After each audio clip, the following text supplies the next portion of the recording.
खुलुमबाय good morning लोगोफोर माब्रै दं नोंथांमोना रावबोथ' सिखारखायाखै खोमा सोरबा सिखारबाय जानांगौ जाय सिखारि जाय लेखा मोजाङै फरायनो गोसो दं बेफोर सिखारबाय जानांगौ फुङावनो फुङाव बयबो सिखारनांगौ गावनि देहानि थाखाय माने हेल्थआसो सबसे गोनांथि नालाय जोंनि थाखाय ओंखायनो गावनि देहाखौ फिट खालामनो थाखाय फुङाव सिखारनांगौ बेनिफ्राय आसे पासे जोंनि दा बायदियावथ' गामि एरियायावबो जेरावबो लामाया मोजां जाजोबखाबाय नालाय फुङाव सिखारदो एसे बेरायदो माने फुंनि थाजा बारखौ जायोब्ला जेबो खालामलाबाबो माने खालामनांलाया नोंना ओरैनोबाबो देहायाव एसेबाबो मोजां बारहावाखौ मोनोबा देहाया फिट जायो। दा जों गोबाव समनि उनाव माब्लाबा सुटियाव फैयो ओमफ्राय जों नुयो जोंनि बैसोनि लेभेलनि मानसिफोरखौनो गोबां माने जौ लोंनानै बुरलाजोबनाय ओमफ्राय बिदिनो माने देहायानो ओरैबायदि माने दुरबल नुयो आरोना गावसोरखौनो बिराद फिट सानो खोमा माने मोखांफ्रा बुयो नालाय जौ लोंनानै दा बेनि थाखायनो आङो बयबो फंबाय बिदा आदै माने बयखौबो जायफोरा न'खरनि दायित्व लायो एबा उनाव लानांगोन हौवा मानसियानो बयबो न'खरनि दायित्व लाखानांगौ जों थाइसे उदैनि थाखायल' थांनानै थानो हाया हौवा मानसिया माने हिनजावबो थागोन फिसा थागोन उनाव बेफोरनि थाखाय खामायनांगौ जायो आरो बेजों लोगोसे खामायनोब्ला नोंनि देहाया फिट थानांगोन अब्लासो नों माने नोंनि फेमिलिखौ माने गोजौआव थिखोनो हागोन आरो दा बेनि थाखायनो सबसे पहले जों मा खालामनांगौ फुङाव सिखारथारनांगोन आरो नों फुङाव सिखाराब्ला मा जागोन नोंनि सानसे थाल्ला जाय खामानिखौ मावनांगोन नों बेखौ मावनो हानाय नङा बेखायनो फुङाव सिखारनांगौ बेनिफ्राय देहाखौ थिग लाग्रोनांगौ आरोना ओमफ्राय दा माने जों नुयो जोंनि देरफुनायबो होनजालालै माखासे 20-22 बोसोरसिम 30 बोसोरसिम माने जोंनि माखासे मानसिफ्रा माने गेम गेलेनाय ताश गेलेनाय मबाइलाव लुडु गेलेनाय बेनिफ्राय मा होनबावनो आरो बेबायदि माखासे टाइम पास बेफोर लाइफनि जाय मानसिफोरनाव गोबां धोन दौलत दंखायोना बेफोरसो सम माने टाइमखौ स्पेन्ड खालामनो थाखाय एसे एनै गेलेजायो लुडुफ्रा मबाइलाव जेनेबा जोंना दा माने बियो लाइफखौनो फुरा पास खालामनो थाखाय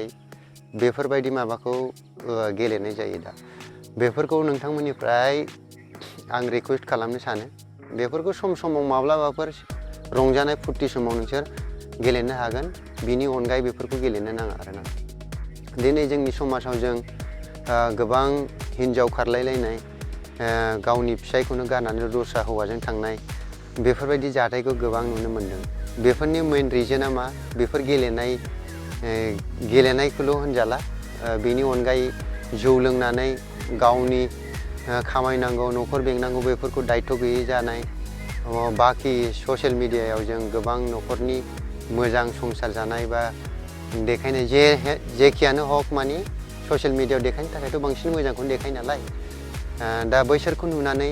बिसोरनि गोसोआ माने एसेबाबो सोलायो आरो जाहाथे जोंनि लाइफआवबो बेबायदि माने मोजां मलफ्राव थांनानै गस्ला बायनो हानाय रेस्टुरेन्टआव थांनानै जाहैनो हानाय बोरायजों गारियाव गाखोनानै बेरायनो मोननाय बेबायदि सिमांखौ नुयो बे सिमांखौ हाजोबाबाबो माने नों माने जाय हौवाया माने हाजोबाबाबो नोंनि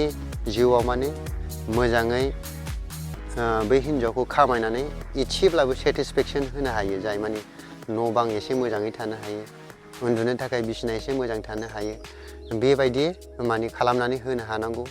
अब्लानो नोंनि हिनजावा बा सोरनिबा गार्लफ्रेन्डआ रावबो खारनाय नङा दा बेफोरबायदिखौ खालामनो थाखाय नोंनाव सिखारनायनिफ्राय लानानै जानाय थानायनिफ्राय लानानै एसेब्लाबो नोंनाव डिसिप्लिन थानांगोन अब्लासो नों माने बै जिनिसखौ थोजासेखौ माने बै हिनजावनि थाखाय खालामनानै होनो हागोन आरो दा जों नुयो जोंनि सेंग्राफोरखौ बिराद माने मबाइलाव 1टा 2टासिम गाहाम गेम गेलेनोसै फुङाव माने 11टा 10टासिम माने सिखारनायनि उनाव एकदम राजा बायदि माने सिखारसै आरो जेरै माने गाव थैजासिम समाव बा गावनि फिसा फिसौनि थाखाय हाजार हाजार क्रर फैसा खामायखानानै दोननाय बायदि माने बिसिनि लाइफआव माने सोरबा जमा दोनखानाय बायदि बेबायदि बिमा बिफा बुंबाबो सोरबा बुजिनानै गिनानै फोरमायब्लाबो रागासो जोंलायलायो आरो दा बेफोरखौ जायफोरा नोंसोरखौ बुजायदों खिन्थादों बेफोरखौ रागा जोंनो नाङा मानोना दानि जुगाव फैसा खामायनाया एथ'बां गोरलै नङा खिन्थु जायफोरा मावो गोरलैबो होनजायो आरो नाथाय बे रिक्वायरमेन्टनि हिसाबै नोंनि खामानि मावनाया बोरै बेफोरखौ लानानै गोरलैबो होनजायो नाथाय नों बेफोरखौ खामायनो थाखाय रोंखायाब्ला बिराद गोब्राबबो आरो दानि जुगाव लाक्जारिस थांनानै थानांगौबा गोबां नोंनाव खामानिनि थाखाय खायदा बोलोबो नांगौ बेनि थाखायनो बयबो फंबायमोनखौ दानिफ्रायनो जायफोरना बैसोआ बारग'लांबाय बिमा बिफा नोंसिनि फादार मादार मोना जेरैखि जाया संसार जाबोबाय गोदोनि समाव हा हुजों माइ गायनानै नाथाय दानि जुगाव नों माइ गायनाय आबाद खेथि मावनानै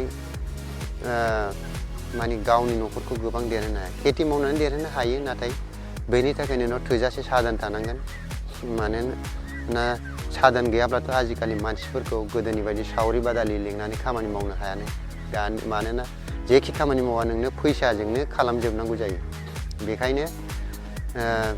फंबायमोन बा बयबो बिदामोन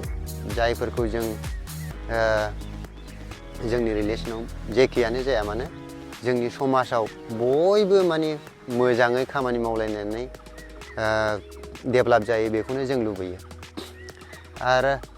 बांद्राय राजनितिनि आन्दाराव हाबनांगौ दरखार गैया नोंसोर मोजांब्लानो राजनितिखौ खुनु दरखारानो गैया नों जेराव गोसो जायखौ मोजां मोनो जायजों नों समाजखौ फोसाबनो लुबैदों बे मानसिनो भट होनानै देरहाहोबानो जायो मोनथिबाय राजनितियाव रावबो मोजां मावनो हाजोबखाया आरो हानांगौआबो गोब्राबखा जों मोनसे न'खरखौ सालायनो थाखायनो साथाम साब्रै मानसिनावनो गोबां माने रिक्वायरमेन्ट थायो बेखौनो होजोबनो हाया दा पलिटिकेलाव जेब्ला नों नेता जागोन होमबा हाजार न'खर लाख न'खर बिदिनो गोबां न'खर जागोन दा बेफोरखौ सुस्रांजोबनायाबो एसेबां गोरलै नङा बेखायनो बैफोर राजनितिफोरनि खोथाखौ बाद होनानै गावनि न'खरखौ आवगाय मोजां खालामनो थाखाय नोंहा मा मावनांगौ बेखौ खालामग्रोनानै लानांगौ आं दिनैनि भिडिअ'आव जा एसे माने आं नुनानै एसे गोसोखौ गाज्रि मोनो बेनि थाखायनो बानायनाय जाबाय जुदि भिडिअ'खौ मोजां मोनदोंब्ला शेयार खालामनानै होदो नोंथांमोन आरो बिदिनो मालाबा गोबां खोथा दङ आं रायज्लायनो सानो नाथाय गिनायबो मोनो आरोना मानोना गिनायाथ' मा आजिखालि ट्रलिं बागेरा बिदि जानायाथ' जायो अब्लाबो थेवबाबो गोसोखौ एसे दाद खालामनानै आं भिडिअ'खौ बानायनाय जाबाय दा नोंथांमोना मोजां मोनोब्ला शेयार खालामदो आरो फंबायमोन जायफोरा दा फिउचार बानायनांगौ बिसोरखौ आं गोख्रों रावजों बुंखायो उन्दुनाय जानाय थानाय आरो जौ लोंनायखौ गाराब्ला इयुन फिउचाराव गोबां दुखु दाहा सहायनो नांगोन मानोना सुरुवातावनो मोजां खालामखायाबा नोंनि डिसिप्लिन माने आङो डिफेन्स फौजि बायदि डिसिप्लिन खालामनो थिनाखै सिखारनाय जानाय थानाय मिथिबाय बेफोर डिसिप्लिनखौ थिग खालामखायाबा उनाव गाज्रि जागोन अके आसा खालामो बयबो मोजाङै दङ खुलुमबाय।